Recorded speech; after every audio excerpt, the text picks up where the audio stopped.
Au nom de l'enseignement sur le sida, les droits des enfants ou l'orientation sexuelle dans les écoles, de nouveaux moyens d'enseignement sont également en train d'être élaborés au niveau européen pour rendre obligatoires les explications sexuelles et la sexualisation précoce des enfants.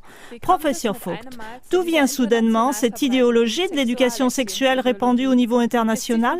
A-t-elle pris forme du jour au lendemain? Non, elle a été introduite minutieusement et avec ténacité depuis 1939 par le chercheur en sexualité Alfred C. Kinsey des USA, sinon d'où? Si je me souviens bien, Alfred Kinsey a toujours été cité comme le plus important chercheur en sexualité du XXe siècle. Êtes-vous du même avis? Je ne l'honorerai pas comme étant le plus important sexologue. Dans les faits, il n'en est pas digne, pour différentes raisons encore à discuter. Mais certainement comme étant le facteur le plus influent de la formation de l'opinion sexuelle de la société. En tout cas, presque tous les nouveaux programmes de l'éducation sexuelle ont leurs racines dans les œuvres de Kinsey. Madame le docteur Onit, vous exercez en tant que médecin. De votre point de vue, lequel des nombreux théorèmes de Kinsey voudriez-vous analyser de plus près? C'est bien sûr sa façon de voir que toutes choses sont possibles. Kinsey a marqué cette soi-disant pensée moderne de sexe et de sexualité. Dans la pratique, il s'est avéré que c'est une pensée extrêmement dangereuse parce qu'elle a conduit à d'innombrables actions criminelles. Les principales œuvres de Kinsey le prouvent noir sur blanc. Il s'agit de rapports de Kinsey qui comportent 2 livres. Sexual Behavior of the Male, le comportement sexuel de l'homme. 2e livre, Sexual Behavior of the Female, le comportement sexuel de la femme. Avec ces ouvrages, le Dr Sex, comme on l'appelait, a effectivement marqué les pensées sexuelles de presque toute la Terre. C'est un homme dont la parole a du pouvoir sur les nations. C'est un homme dont les enseignements commencent à porter vraiment beaucoup de fruits de nos jours. Nos invités et quelques adaptations cinématographiques vont nous aider dans notre recherche. Au cours de sa vie, Kinsey a collectionné plus de 18 500 actes sexuels pour servir d'exemple avec prédilection pour les mineurs, pour les propager ensuite parmi le peuple. Le but ultime de Kinsey était la diversité sexuelle. Pourtant, il se nommait lui-même un chercheur conservatif.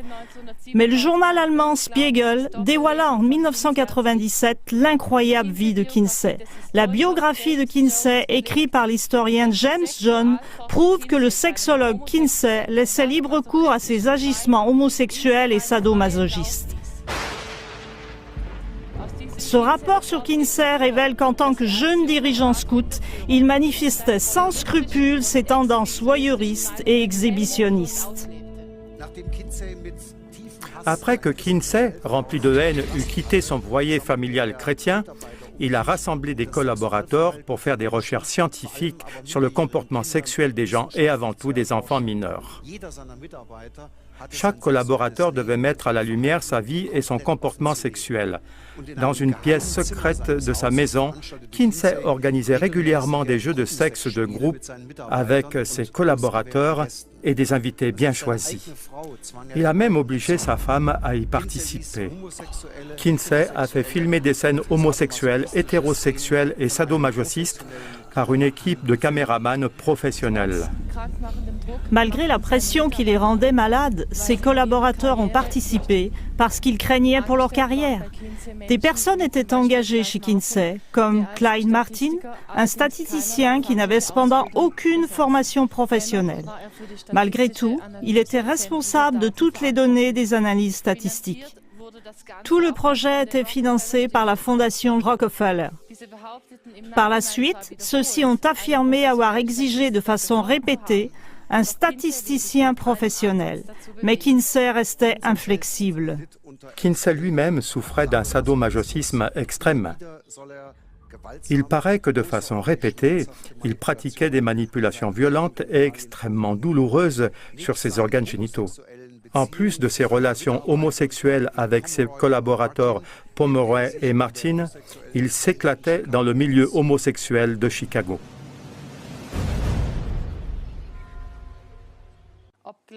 Bien que Kinsey affirme avoir recueilli ses résultats de recherche sur la sexualisation parmi un grand public, en règle générale, il se limitait à questionner des prostituées, des homosexuels, des détenus, c'est-à-dire les gens du bas monde, comme il les appelait.